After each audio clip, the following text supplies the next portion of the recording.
राज्य मंत्रिमंडळाचा आज विस्तार होणार असून मुंबईत राजभवनात आज नव्या मंत्र्यांच्या शपथविधी सोहळ्याचं आयोजन करण्यात आलं आहे। हा शपथविधी समारंभ आज सकाळी 10 वाजता होणार आहे। राष्ट्रवादी काँग्रेसचे धनंजय मुंडे यांनी राजीनामा दिल्यानंतर कोणत्याही नव्या मंत्र्यांचा समावेश मंत्रिमंडळात झाला नव्हता। त्यानंतर आज हा शपथविधी होतो आहे। राष्ट्रवादी काँग्रेसचे ज्येष्ठ नेते छगन भुजबळ आज मंत्रिमंडळाची शपथ घेण्याची शक्यता आहे।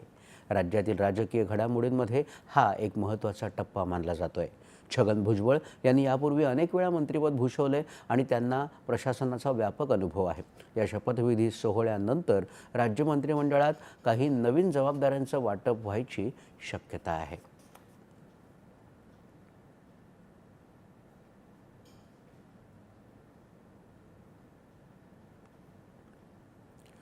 शेतकऱ्यांना सिबिल स्कोर बिलाची अट न घालता कर्जपुरवठा करण्याचे